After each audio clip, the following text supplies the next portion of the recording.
Hello students, आज का हमारा टॉपिक है colligative properties of dilute solutions.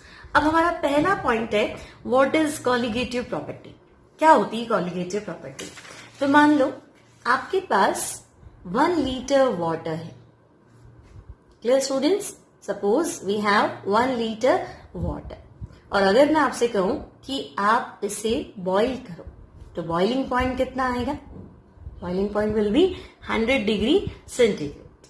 अब मैंने आपसे कहा कि आप इसमें 10 ग्राम शुगर ऐड कर दो। Clear student? तो अगर आपने इसमें 10 ग्राम शुगर ऐड कर दिया यानी आपके पास सोल्यूशन बन गया, तो आप क्या देखेंगे? बॉइलिंग पॉइंट जो है वो 100 डिग्री सेंटीग्रेड से ज्यादा। अब मैं आपको कह रही हूं कि 10 ग्राम की जगह आप इसमें 20 ग्राम शुगर ऐड कर दो। अब आप क्या देखेंगे? बॉइलिंग पॉइंट जो यहां था, बॉइलिंग पॉइंट इससे भी क्या हो गया? ज्यादा हो गया। Clear student? तो आप क्या देख रहे हैं? पहले बॉइलिंग पॉइंट जो प्योर सॉल्वेंट है उसका 100, फिर मैंने इसमें थोड़ा सा सॉल्यूट मिलाया तो बॉइलिंग पॉइंट बढ़ गया, और सॉल्यूट मिलाया बॉइलिंग पॉइंट और बढ़ गया। यानी मुझे क्या लग रहा है कि जो बॉइलिंग पॉइंट है वो डिपेंड कर रहा है। किस पे डिपेंड कर रहा है? तो हम कहेंगे अमाउंट ऑफ सॉल्यूट। आपने कितना कितना शुगर मिलाया है टाइम टू टाइम, उसके अकॉर्डिंग बॉइलिंग पॉइंट जो है वो चेंज होता जा रहा है। Clear students? सिमिलरली अगर मैं आपको कहूं कि नहीं मेरे पास 1 लीटर वाटर है और इसको फ्रीज करना है, तो आप क्या देखेंगे? वाटर का फ्रीजिंग पॉइंट कितना है? 0 डिग्री सेंटीग्रेड। फिर मैंने कहा कि नहीं आप ऐसा करो, इसमें 10 ग्राम शुगर ऐड कर दो। अब अगर आप इसमें 10 ग्राम शुगर ऐड कर देंगे तो आप क्या देखेंगे? जो फ्रीजिंग पॉइंट है, पहले ये 0 पे फ्रीज हो जाता था, अब ये 0 से कम टेम्परेचर मतलब और कूलिंग मांगेगा, है ना। फ्रीजिंग पॉइंट जो है इसका नेगेटिव में चला जाएगा, लेस देन 0 डिग्री हो जाएगा। फिर मैं आपसे कहूं कि नहीं आप तो ऐसा करो, इसमें और शुगर ऐड कर दो। 10 की जगह मान लो आपने 20 ग्राम शुगर ऐड कर दिया। अब आप क्या देखेंगे? फ्रीजिंग पॉइंट जो है वो और नीचे चला जाएगा, फ्रीजिंग पॉइंट मोर डिक्रीजेस।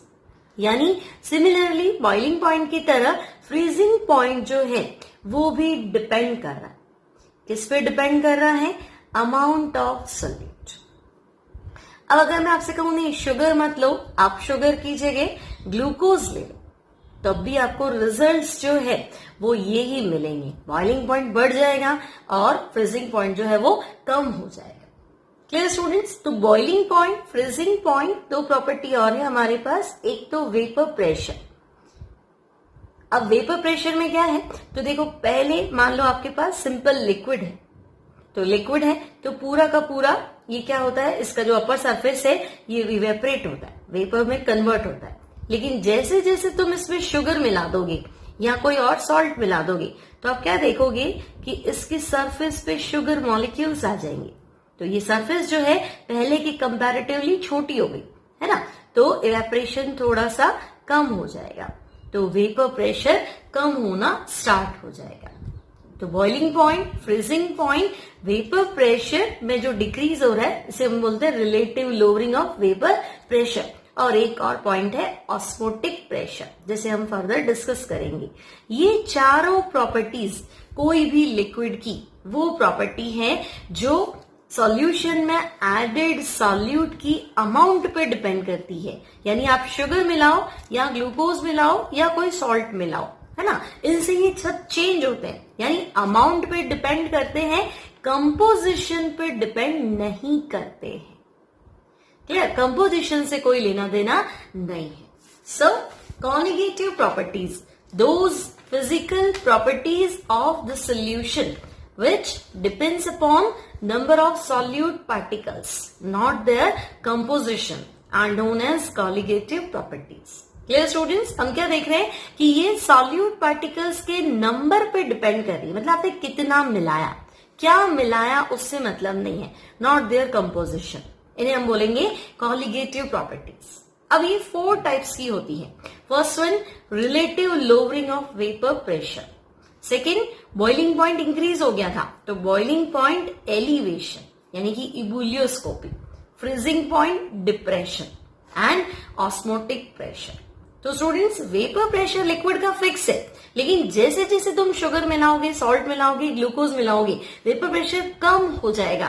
तो जो लोवरिंग है, जो कमी है इनिशियल के रिस्पेक्ट में, वो अमाउंट पे डिपेंड करेगी, है ना। बॉइलिंग पॉइंट कितना बढ़ेगा, फ्रीजिंग पॉइंट कितना घटेगा, ये सब अमाउंट पे डिपेंड करेंगे। सो दैट्स व्हाई मैंने लिखा है RLVP, lowering, relative lowering of vapour pressure नहीं लिखा है। अगर आपने लिख दिया बॉइलिंग पॉइंट एक कॉलिगेटिव प्रॉपर्टी है, तो ये रॉन्ग हो जाएगा। बॉइलिंग पॉइंट तो फिक्स है, लेकिन एलिवेट कितना होता है, बढ़ता कितना है, वो कॉलिगेटिव प्रॉपर्टी है।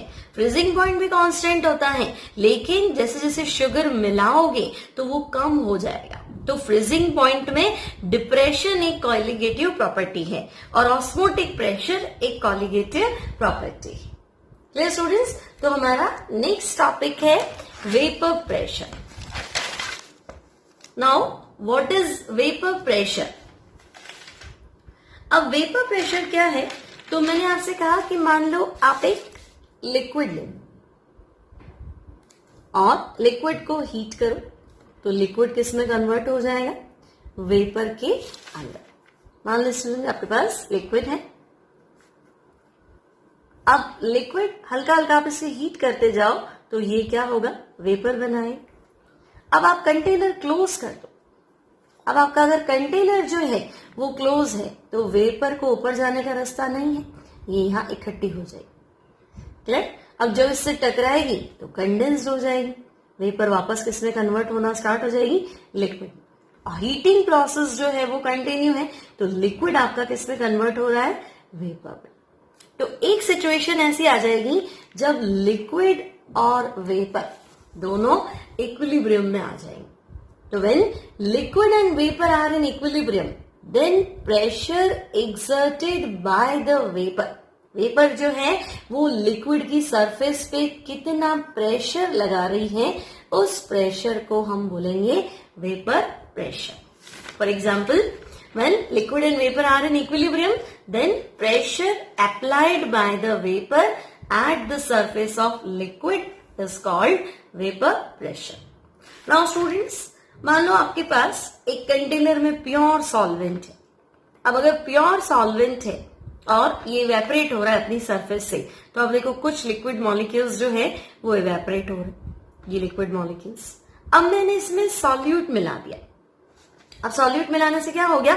सॉल्यूट पार्टिकल जो है वो लिक्विड के बीच में जो स्पेस है वहां आ जाए, है ना स्टूडेंट्स। तो अब सॉल्वेंट में जब मैंने सॉल्यूट मिला दिया तो सॉल्यूट पार्टिकल लिक्विड के बीच बीच में स्पेस को ऑक्यूपाई कर लेते, यानी ये बन गया सॉल्यूशन। अब आप देखो डेंसिटी जो है, डेंसिटी होता है मास अपॉन वॉल्यूम, तो यहां डेंसिटी ज्यादा है और यहां डेंसिटी क्या है? कम है, क्योंकि पर यूनिट एरिया जो आपके पास लिक्विड मॉलिक्यूल्स थे वो तो फिक्स है, कुछ मिलाया नहीं, यहां पे हमने कुछ ऐड किया तो डेंसिटी बढ़ गई। अब हमने पढ़ा था ग्राम्स लॉ। अगर आपको गैसेस स्टेट में एक फॉर्मूला याद है, ग्राम्स लॉ। ग्राम्स लॉ क्या कहता है? रेट ऑफ डिफ्यूजल डेंसिटी के रूट के इनवर्स होता है ना। डिफ्यूजल यानी मूवमेंट। तो आप क्या देख रहे हैं? डेंसिटी कम है तो मूवमेंट ज्यादा है। अब यहां पे डेंसिटी ज्यादा है तो ये मूवमेंट क्या हो गया? कम हो गया। अब यहां वेपर ज्यादा बनी तो वेपर प्रेशर भी क्या होगा? ज्यादा हो। अब यहां वेपर ही कम बनी है तो वेपर प्रेशर भी क्या हो जाएगा? कम हो जाएगा। Clear students? पहले यहां पे सिर्फ लिक्विड मॉलिक्यूल है तो सारे के सारे इवेपोरेट हो रहे हैं, तो वेपर ज्यादा बनेगी, वेपर प्रेशर ज्यादा हो गया। यहाँ पे लिक्विड के साथ साथ सॉलिड पार्टिकल्स भी है, तो जब आपने सॉलिड पार्टिकल ऐड किया तो unit per unit area liquid molecules कम हो गए, तो लिक्विड मॉलिक्यूल्स कम हो गए तो इवेपोरेशन भी कम हो गया, तो वेपर कम बनेगी, तो वेपर प्रेशर कम हो गया। यानी मैं कह दूं प्योर सॉल्वेंट का वेपर प्रेशर तो ज्यादा होता है और सॉल्यूशन का वेपर प्रेशर हमेशा क्या होता है? कम होता है, क्योंकि पर यूनिट एरिया लिक्विड मॉलिक्यूल्स जो सरफेस पे हैं वो कम हो जाते हैं। क्लियर? अब मान लो प्योर लिक्विड या प्योर सॉल्वेंट का वेपर प्रेशर है P0 और सॉल्यूशन का वेपर प्रेशर है PS। तो आपको पता है सॉल्वेंट का वेपर प्रेशर ज्यादा था और सॉल्यूशन का वेपर प्रेशर कम था, तो lowering of vapour pressure, this is P0 minus PS। अब ये जो लोअरिंग है ये किस पे आई, तो इनिशियल क्या है P0, तो ये जो लोअरिंग है, ये जो कमी है वो इनिशियल पे कितनी है, उसे बोलते हैं relative lowering of vapour pressure, यानी P0 minus PS upon P0। This is called RLVP, relative lowering of vapour pressure. Next topic है हमारा factors affecting to vapour pressure. अब स्टूडेंट्स वेपर प्रेशर किस किस पे डिपेंड करता है, तो फर्स्ट है हमारे पास नेचर ऑफ लिक्विड। अब मैं आपसे कह रही हूं कि मेरे पास दो तरह के लिक्विड हैं, लिक्विड ए, लिक्विड बी। अब लिक्विड ए में इंटरमॉलिक्यूलर फोर्सेस ज्यादा है, मान लो ये विस्कस है, यानी इंटरमॉलिक्यूलर फोर्सेस क्या है, ज्यादा है, और ये लेस विस्कस है, यानी intermolecular force of attraction. Exactly अगर आप लिखना चाहें तो इंटरमॉलिक्यूलर फोर्स ऑफ अट्रैक्शन। मान लो यहां पे इंटरमॉलिक्यूलर फोर्स ऑफ अट्रैक्शन जो है वो कम है। और स्टूडेंट्स अगर लिक्विड मॉलिक्यूल्स में अट्रैक्शन ज्यादा है, ये एक दूसरे की तरफ अट्रैक्ट हो रहे हैं, तो इनका इवेपोरेशन क्या होगा, कम। और अगर ये एक दूसरे की तरफ इतने अट्रैक्ट नहीं हो रहे, थोड़े से दूरी है, तो इनका इवेपोरेशन क्या होगा, ज्यादा। तो greater the intermolecular force of attraction, lesser will be formation of vapor, lesser will be vapor pressure, and lesser the intermolecular force of attraction, greater will be vapor pressure. Clear students? Second topic जो है वो temperature. अगर आप liquid को heat करेंगे, temperature को बढ़ाएंगे, तो वेपर फॉर्मेशन क्या होगा, ज्यादा होगा, तो वेपर प्रेशर भी ज्यादा होगा। यानी वेपर प्रेशर और टेम्परेचर, हालांकि डायरेक्टली प्रोपोर्शनल का ग्राफ तो नहीं आता, बट टेम्परेचर बढ़ाने से वेपर प्रेशर जो है वो बढ़ता है। Clear? So these are the two factors affecting to vapour pressure.